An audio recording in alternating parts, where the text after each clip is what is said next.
आप सभी भाई बहनों का आध्यात्मिक ज्ञानात्मक चैनल की ब्रह्म मुहूर्त उपदेश कक्षा में एक बार फिर स्वागत है। आज की चर्चा का विषय है योग और भोग के ऊपर। देखिए, योग को हम सफेद रंग से ही दर्शाते हैं और भोग को हम रंगीन रंग से दिखाते हैं। जैसा कि आज वीडियो के चित्र में देखिए, हमने योग के आगे की जो एक स्थिति क्या लिखी है, दो तीर दिखाते हुए मोक्ष, और मोक्ष के ही एक दूसरे अर्थों में हमने एक आनंद के नाम लिखा है, यानी कि एक आनंददायक स्थिति का एक वर्णन करने जा रही है। और जबकि दूसरी पंक्ति में हमने देखिए भोग लिखा है, वो तो संसारी भोग है, गंध, रस, रूप, स्पर्श और शब्द, जिस पर अक्सर हमारी चर्चाएं होती रहती है। लेकिन इसके जो तीर हैं, ये सफेद रंग की ओर ना जाकर ये काले रंग के तीर बन गए। देखिए, सफेद रंग तो आपके हमारी एक आध्यात्मिक उन्नति का एक सूचक है, जबकि भोग के साथ जो हमने तीर तो वही दिखाए हैं दो, लेकिन ये काले रंग के हैं। काले रंग का अभिप्राय देखिए, आगे हमने क्या लिखा है, एक शब्द रोग, और रोग के साथ ही हमने एक शब्द उसका लिखा है, जैसे मोक्ष के साथ हमने आनंद की स्थिति का एक वर्णन करने जा रहे हैं। ठीक इसी तरह हम रोग को एक दुखों के साथ आज की वीडियो में इस पर कुछ चर्चा करने जा रहे हैं। लेकिन मेरी आप सभी भाई बहनों से बार बार विनती रहती है कि चर्चा को सुनते समय जब भी उसमें देखिए कोई तीर हो या अलग अलग रंगों का कुछ इस्तेमाल हुआ हो, तो फिर वीडियो के चित्र पर भी अपनी नज़र आप टिकाए रखो, ताकि वीडियो का चित्र भी आपके मन में उतने समय विशेष में कुछ ना कुछ वो ऊर्जा भरता रहता है। वो चुपचाप रहता हुआ भी वो जो एक चिन्ह है या संकेत है या रंग है, वो भी अपने आप में आपको देखिए एक ज्ञान का बोध करवाते हैं। और जो जो मैं बोलता जाता हूँ, उन उन शब्दों का फिर आपको ज्ञान एक गहरे तल पे समझने आने लगता है। समझ में आने का अभिप्राय देखिए, आरंभिक स्थिति में ही फिर वो आपके मन में बैठने लगता है। देखिए, अक्सर देखिए हम कभी कभी कुछ वीडियो को सुनते हैं, कानों से सुनते हैं, लेकिन मन में वो उतरते नहीं। यह कानों का अभिप्राय देखिए स्थूल शरीर से होता है, मन में उतरती नहीं का अभिप्राय देखिए सूक्ष्म शरीर से है। और जब सूक्ष्म शरीर में ही बात रुकती नहीं, तो फिर कारण शरीर में जाके स्वभाव कहो या संस्कार कहो, वो तो फिर बहुत ही दूर की स्थिति है। क्योंकि स्थूल शरीर की स्थिति एक की है, सूक्ष्म शरीर की स्थिति 10 की है, और कारण शरीर की स्थिति, यहाँ संस्कार या स्वभाव रहता है, वो 100 की स्थिति है। और जैसा जैसा कारण शरीर होता है, उसी का ही पर्दा आत्मा के ऊपर होता है। देखिए, इन सभी स्थितियों को भले ही हम प्रतिदिन ही देखिए प्रत्यक्ष रूप से या अप्रत्यक्ष रूप से कुछ ना कुछ चर्चाओं को घुमाते रहते हैं, लेकिन जब जब आपके हमारी वीडियो का जो जो नाम होता है, फिर उस नाम के अंतर्गत ही आपके हमारी देखिए वो एक दिशा बनती है। जैसे उदाहरण के लिए देखिए, आपकी हमारी मंजिल एक ही है, लेकिन उस मंजिल के जब रास्ते अलग अलग बन जाते हैं, रास्ते अलग अलग बनने का अभिप्राय ये देखिए, जब वीडियो के नाम अलग हो जाते हैं, तो उस नाम के अंतर्गत ही परमात्मा की प्रेरणा से हम फिर इस ब्रह्म मुहूर्त में अपनी चर्चा को आगे बढ़ाते हैं। फिर परमात्मा मुझे जैसे जैसे प्रेरित करते रहते हैं, वैसे वैसे मेरे मुंह से एक शब्द निकलते हैं, जिसकी ये रिकॉर्डिंग हो जाती है। ये रिकॉर्डिंग के बाद ही फिर आप तक ये एक वीडियो पहुंच पाती है। ये सभी स्थितियां देखिए जैसे जैसे परमात्मा की कुछ प्रेरणाएं होती है। इसीलिए तो मैंने देखिए आज से तकरीबन 15 वर्ष पहले एक पुस्तक लिखी थी, जिसका नाम ही ये था, प्रभु की वाणी फकीर की जुबानी। उसी दिन विशेष से ही मैंने देखिए अपने नाम के साथ एक फकीर शब्द जोड़ा था। भले ही मैं भी देखिए आपके समान एक मायाबद्ध ही हूँ, लेकिन एक साधारण स्थितियों में वो अंदर से एक प्रेरणा कुछ मुझे ऐसी मिली कि वो नाम के साथ सुधीर भाटिया फकीर बन गया। और फिर 4 साल पहले ये जो हमने एक आध्यात्मिक ज्ञानात्मक चैनल का एक आरंभ किया, उसका नाम हमने देखिए सुधीर भाटिया फकीर के अंतर्गत ही किया। इन सभी स्थितियों की हम जैसे जैसे देखिए हम परमात्मा से जुड़ते हैं। हमने देखिए किसी चैनल विशेष से जुड़े या नहीं जुड़े, आप किसी भी चैनल विशेष को देखिए सब्सक्राइब करो या नहीं करो, लेकिन हमें देखिए परमात्मा को सब्सक्राइब सदा करना करना है, क्योंकि मनुष्य योनि परमात्मा से जुड़ने के लिए मिली है। सब्सक्राइब करने का मतलब ही क्या है कि हमें परमात्मा को अपने जीवन में स्मृति में बनाना है, और सब्सक्राइब करने का कोई और विशेष अर्थ नहीं है। देखिए, अब कितने ही भाई बहन ऐसे हैं जो मेरी वीडियो को तो सुनते हैं, लेकिन उन्होंने चैनल को सब्सक्राइब नहीं भी किया, तब भी कोई ऐसी एक कोई अलग स्थिति नहीं है। देखिए, आप सब्सक्राइब कर लेते हो तो ठीक है, नहीं सब्सक्राइब करते तो भी ठीक है, लेकिन हमें परमात्मा को सब्सक्राइब अवश्य ही करना, क्योंकि मनुष्य योनि परमात्मा को सब्सक्राइब करने के लिए ही मिली है। हमें देखिए, ये जो चाहे मेरा सुधीर भाटिया फकीर भी जो एक आध्यात्मिक ज्ञानात्मक चैनल है, तो ये भी देखिए एक भौतिक स्थिति, इसलिए हमें देखिए आध्यात्मिक दृष्टिकोण से हम परमात्मा से मन से जुड़े, कारण शरीर के स्तर पर जुड़े, शुभ संस्कार बनाएं, ताकि आत्मा के ऊपर से जो अज्ञानता का अभिप्राय देखिए, ये तमोगुण और रजोगुण की स्थिति है। ये तमोगुण और रजोगुण की स्थितियां ही देखिए संसार में एक हमें धकेलती हैं, और जब जब हम संसार में एक विषय भोगों में रस बुद्धि लेते हैं, आपके मेरे कर्मों में सकामता बनी रहती है। ये कर्मों में सकामता ही तो आपको हमें 2400 घंटे हमें देखिए ये भाग दौड़ में लगाती है। भाग दौड़ किसके लिए? हम धन के लिए भाग दौड़ करते हैं। धन किस लिए चाहिए? इन 5 भोग्य विषयों की पूर्ति के लिए, इनको भोगने के लिए। अब देखिए, हम संसार में ही यदि रुचि रखते, तब ऐसी स्थिति में ये रुचि ही फिर आपको हमें दिन भर देखिए विषय भोगों की और धन इकट्ठा करने के लिए ही प्रेरित करती है। और तब ऐसी स्थिति विशेष में मनुष्य देखिए 2 के 4 बनाता है, 4 के 40 बनाता है, 40 के फिर वो 4000 लाख करोड़ कब इस धन को संग्रह करने की दौड़ में ही शामिल हो जाता है।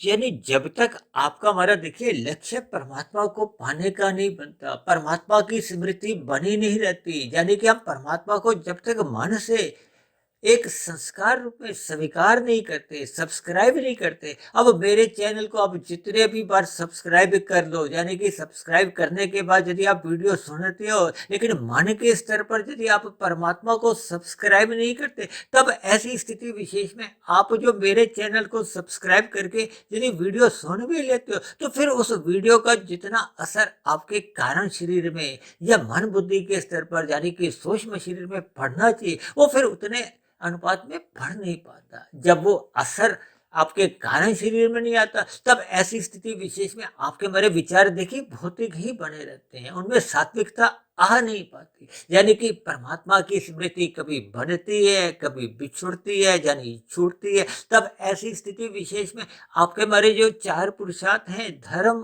अर्थ काम मोक्ष, तब ऐसी स्थिति विशेष में देखिए वो धर्म कभी आगे प्रथम स्थिति में रहता है, कभी वो तीसरी स्थिति में चले जाते। तब ऐसी स्थिति में देखिए अर्थ और काम प्रथम स्थान पे आ जाते हैं। जब धन प्रथम स्थान पे आ जाता है, अर्थ प्रथम स्थान पे आ जाता है, तो ऐसी स्थिति विशेष में धर्म अपने आप ही तीसरी स्थिति में बना रहता है। जब तीसरी स्थिति में धर्म आ जाता है, तो फिर आपका हमारा जो एक मोक्ष का लक्ष्य है वो छूट जाता है। देखिए, ये सभी स्थितियां आपस में इस प्रकार से घुली मिली हैं कि इन सभी स्थितियों पर जब तक हम चिंतन नहीं करते, अपने लक्ष्य को यानी कि परमात्मा को पाने का लक्ष्य नहीं बनाते, क्योंकि परमात्मा तो देखिए एक आनंद स्वरूप सत्ता है।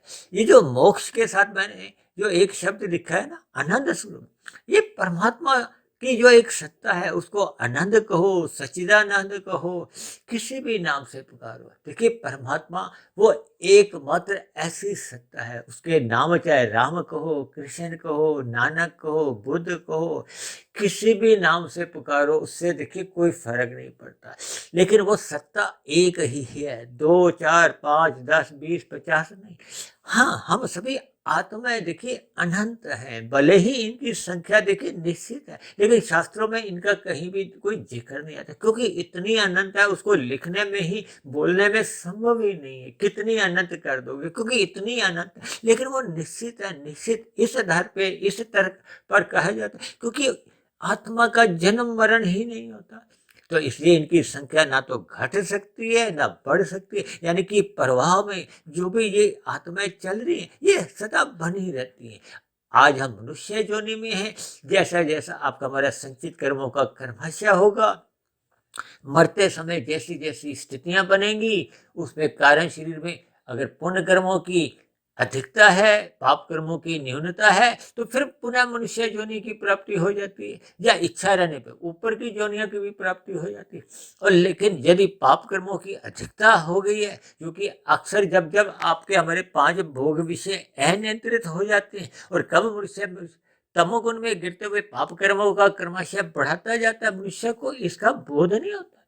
भले ही किसी के मरने पे अक्सर एक साधारण मनुष्य 2 शब्द बोल देता है कि अमुक अमुक मनुष्य का स्वर्गवास हो गया, लेकिन परमात्मा के यहाँ, प्रकृति के यहाँ कर्मफल सिद्धांत के अनुसार ही आपके हमारे अगले जन्म का निर्धारण होता है। इस बात की चर्चा देखिए, हमने मनुष्य के मरने के बाद का जो अगला जन्म की एक 3 घंटे की वीडियो थी, उस पर हमने बहुत विस्तार से समझाया था। ये सभी चीजें हमें ज्ञानपूर्वक समझनी होगी। जब तक आपका हमारा परमात्मा को पाने का लक्ष्य नहीं बनता, यानी कि हम आनंद तो चाहते हैं, लेकिन हम भौतिक प्रकृति में ढूंढते हैं। भौतिक प्रकृति का अभिप्राय ये जो 5 भोग विषय हैं, गंध, रस, रूप, स्पर्श और शब्द, जिसको मैंने देखी पीले रंग से भोग शब्द के अंतर्गत दर्शाया। और कुछ दिन पहले तो हमने देखी कर्मों की सकामता भी इन्हीं 5 भोग विषयों के ऊपर ही की थी, गंध, रस, रूप, स्पर्श और शब्द के ऊपर। यानी कि जब तक आपके हमारे भीतर में इन 5 भोग्य विषयों का एक रस बुद्धि के कारण एक सकामता बनी रहती है कि हम इनको भोगे और भोगे, तो फिर आपके हमारे कर्मों में सकामता बनी रहती है। अब मनुष्य सकामता के कारण कभी देखिए पुण्य कर्म करता है, कभी विशेष प्रकार के पुण्य कर्म करता है। रजोगुण में रहते हुए साधारण पुण्य कर्म होते हैं, सतोगुण में रहते हुए परोपकार के कार्य होते हैं, लेकिन कर्मों में सकामता के कारण उन दान की स्थितियों को कहो या परोपकार के कार्यों के कारण आपको हमें भौतिक फल ही मिलते हैं। ये आध्यात्मिक ज्ञान तो हमें देखिए तभी मिलता है जब हम निष्काम भाव से कर्म करते हैं। यह आध्यात्मिक ज्ञान का अभिप्राय देखिए टिकने से है। देखिए, अब वीडियो सुनकर हम सोचते हैं कि हमें ज्ञान मिल गया। ये ज्ञान मिलता है लेकिन टिकता नहीं है, रुकता नहीं है। रुकता तभी है जब हम इसको देखिए सूक्ष्म शरीर के स्तर पर इस पर चिंतन करना आरंभ करते हैं, ब्रह्म मुहूर्त में उठने का अपना एक स्वभाव बना लेते हैं, संस्कार जगा लेते हैं। फिर ये निरंतर देखिए स्थिति में जब हम अपना प्रयास जारी रखते हैं, देखिए स्थूल शरीर के स्तर पर जब हम श्रद्धापूर्वक सत्संग सुनते हैं तो 1 की स्थिति है। जब हम सूक्ष्म शरीर के स्तर पर इसका चिंतन का अभ्यास शुरू करते हैं, साधना आरंभ करते हैं, तो ये 10 की स्थिति होती है। अब ये 10 से 100 की स्थिति का अभिप्राय क्या है कि 10 से हम 11 पे पहुंचेंगे, 15 पे, 20 पे, 30 पे, 40 पे, 50 पे, ऐसे करते करते 90, 95, 100 पे पहुंचेंगे, तब जाके देखिए कारण शरीर में वो आपका हमारा एक शुभ संस्कार बनता है। जब जब शुभ संस्कार बनते हैं तो वो पहले के जो शुभ संस्कार होते हैं उनको और मजबूती लाते हैं, और पहले के जो बुरे संस्कार होते हैं, ये विषय भोग, इनको देखिए शास्त्रों में बुरे संस्कारों से ही समझा जाता है। हालांकि एक साधारण मनुष्य प्रथम दृष्टि में बुरे संस्कारों का अभिप्राय पाप कर्मों से लेता है, क्योंकि विषय भोग ही अंतोगत हमें पाप कर्मों में गिराते हैं, धकेलते हैं, गिराते हैं। ये जो अधोगति का कारण क्या है? ये जो आज 80 लाख प्रकार के नीचे की योनियों में जितने भी जीव जो हैं, ये भी कभी ना कभी आपके हमारे समान देखिए मनुष्य योनि में ही थे। मनुष्य योनि में इन्होंने भी विषय भोगों के कारण ही अपने पाप कर्मों का क्रमशः बढ़ा लिया था। क्योंकि कोई भी मनुष्य जब जब पाप कर्म करता है तो उसके पीछे का जो कारण इन 5 भोग्य विषयों में से कोई एक विषय होता है। आज देखिए, ये जो समाज में बलात्कार जैसी जो एक जघन्य अपराध कभी कभी आपको देखने को मिलता है, तो इसके पीछे का कारण भी इन्हीं 5 भोग्य विषयों में से एक कारण होता है।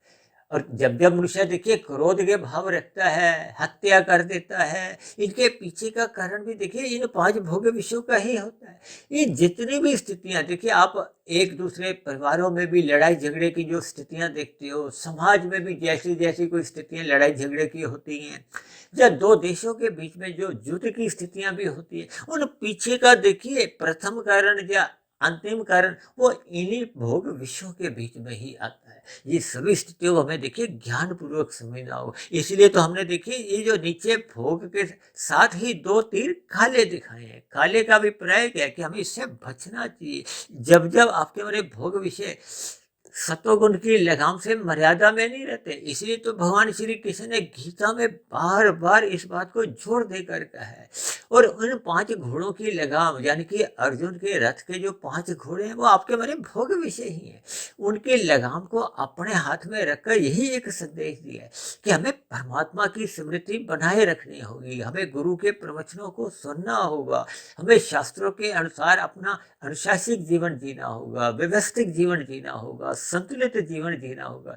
जब तक आप और हम देखिए इन सभी स्थितियों में अपने आप को स्थित नहीं करते तो फिर मनुष्य की सहजी विषय भोगों में एक फिसलन में एक स्थिति बनी रहती है। ना चाहते हुए भी मनुष्य कब फिसलते फिसलते इन विषय भोगों में डूबने लगता है, प्रमाद में आ जाता है, आलस्य में आ जाता है और पाप कर्म करने लगता है। ये सभी स्थितियां कब कैसे कितने स्तर पर बनने लगते हैं मनुष्य को इसका देखिए बोध नहीं होता।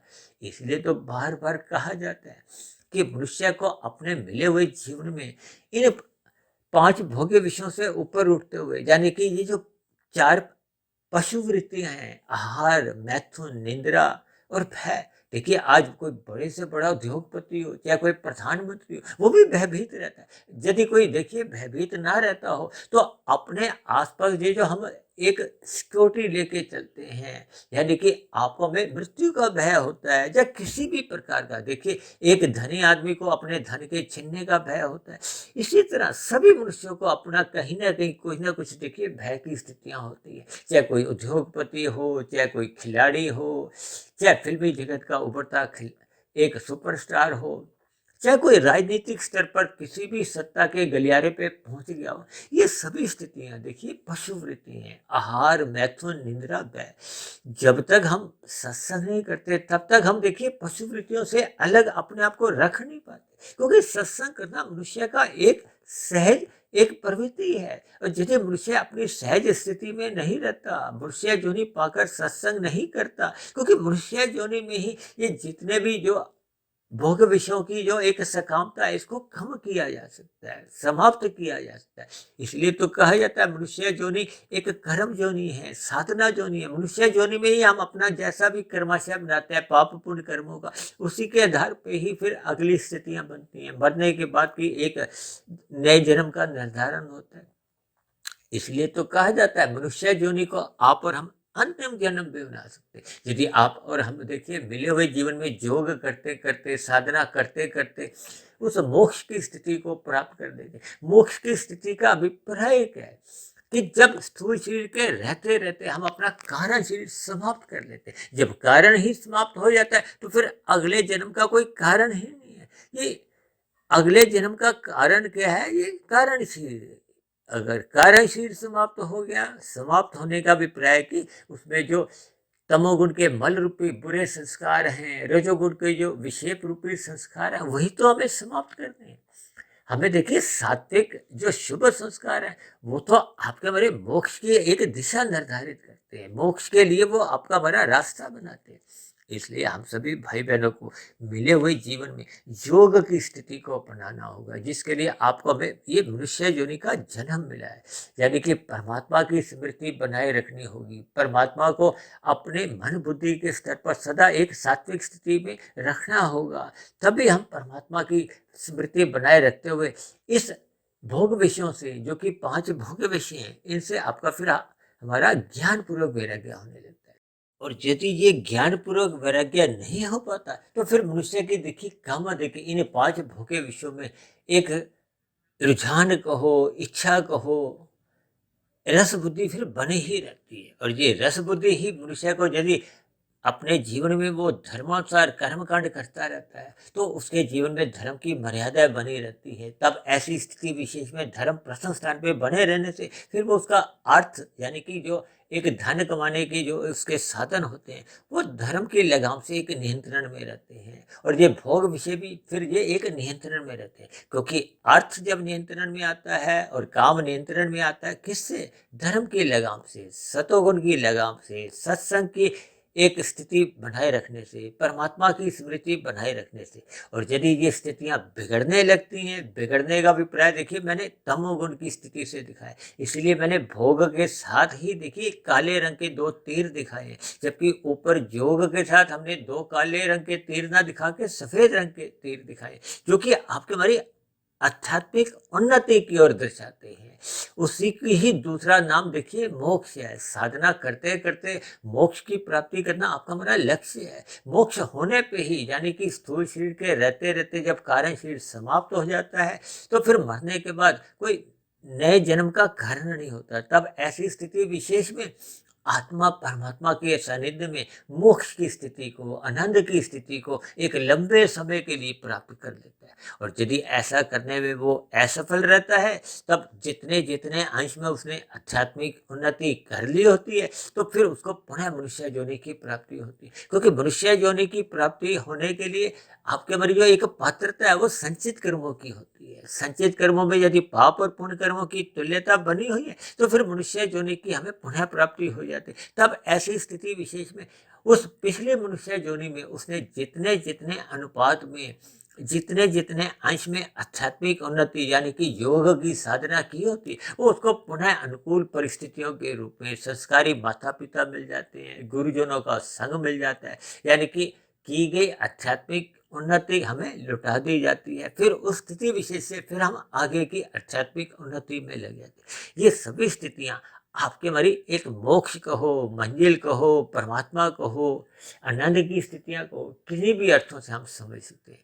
तो ऐसी सभी शुभ स्थितियाँ हम सभी भाई बहनों के जीवन में तभी बन पाती हैं जब हम परमात्मा को पाने का अपना एक लक्ष्य बना लेते हैं। और यदि हम संसार को पाने का ही लक्ष्य बनाते हैं, तो फिर आपके हमारी स्थिति भोग की बन ही रहती है। और ये भोग की स्थितियाँ कब कब अमर्यादित होने लगती हैं। मनुष्य परमात्मा से आलस्य में आ जाता है, तामसी कर्म करने लगता है, पाप कर्म करने लगता है, तो उसका कर्माशय बिगड़ जाता है। ये सभी स्थितियाँ फिर आपके हमारे मन में कहो अशांति लाती हैं, और स्थूल शरीर के स्तर पर इन किए गए पाप कर्मों का एक दुख रूपी फल आता है। दुख रूपी फल कहो, एक परिणाम कहो, रोग कहो, किन्हीं भी शब्दों से आप समझ सकते हैं। क्योंकि रोग भी आपको हमें कहीं भी स्थूल शरीर के स्तर पर जब आते हैं, वो आपके बड़े भोग का ही परिणाम होते हैं। आज समाज में देखिए स्थूल शरीर के स्तर पर हृदय गति का रोग है, मधुमेह का रोग है, उच्च रक्तचाप का रोग है, थायराइड का रोग है, या विभिन्न प्रकार के ये जो रोग हैं, ये आपके हमारे बिगड़े हुए स्वभाव के कारण, बिगड़े हुए भोगों के कारण ही उत्पन्न होते हैं। इसलिए हम सभी भाई बहनों को इन भोगों को एक मर्यादा में रखना होगा, और जहाँ तक संभव हो इनसे हमें ज्ञानपूर्वक एक वैराग्य लेना होगा। ज्ञानपूर्वक वैराग्य का अभिप्राय देखिए रस बुद्धि से होता है, ना कि आपके हमारे देखिए स्थूल शरीर की आवश्यकता तो योगी की भी बनी रहती है और भोगी की भी बनी रहती है, लेकिन भोगी उन आवश्यकताओं से आगे निकलता हुआ भोग की इच्छाएं बना लेता है, और वो भोग की इच्छाएं ही कब मनुष्य को तमोगुण में गिराती हैं, पाप कर्म करवाती, यानी ऐसी स्थितियां फिर आपको हमें परमात्मा से विमुख करती हैं, सत्संग से विमुख करती हैं, जो अंतोगत्वा आपके हमारे जीवन में देखिए प्रतिकूल परिस्थितियों को जन्म देती हैं, रोगों को उत्पन्न करती है, चाहे वो स्थूल शरीर के स्तर पर हो, चाहे वो मन के स्तर पर रोग हो। यानी ये सभी स्थितियां आपको हमें अंतोगत्वा दुखी करती है। इसलिए मेरी आप सभी भाई बहनों से विनती है कि हम सभी भाई बहनों को सत्वगुण जीवन में बढ़ाना होगा, परमात्मा की स्मृति बढ़ानी होगी, जितना संभव हो सके हमें साधना करते रहना होगा, और इन भोग विषयों को एक मर्यादा में रखना होगा। और ये तभी संभव हो पाता है जब मनुष्य रात को जल्दी सो जाता है और सुबह ब्रह्म मुहूर्त में उठने का अपना एक संस्कार जगा लेता है। तो ऐसी सभी शुभ स्थितियाँ हम सभी भाई बहनों के जीवन में भी बने, यानी कि आपके हमारी योग की साधना अग्रसर हो, गति पकड़ ले। इन्हीं शुभकामनाओं के साथ आज की चर्चा विशेष को यहीं विश्राम देते हैं। शाम को फिर मिलते हैं संध्या बेला ज्ञान कक्षा में। तब तक आप अपने आध्यात्मिक मित्र सुधीर भाटिया फकीर को इजाजत दें। आप सभी भाई बहनों की सदा सात्विक दिनचर्या बनी रहे, ताकि हम विषय भोगों से बचे रहें और ब्रह्म मुहूर्त में उठने की आपके हमारी एक स्वभाव बने, मन में एक जिज्ञासा उत्पन्न हो। इन्हीं शुभकामनाओं के साथ अब चर्चा विशेष को यही विश्राम देते हैं। यदि चर्चा संबंधित आपके मन में कोई प्रश्न हो या मेरी कही गई बातों पर आपको कोई आपत्ति हो, शिकायत हो, तो इन सभी स्थितियों को आप नीचे दिए गए कमेंट्स बॉक्स पर जाकर लिख सकते हो। तो आप चर्चा विशेष को यही विश्राम देते हैं। आप सभी भाई बहनों का बहुत बहुत धन्यवाद।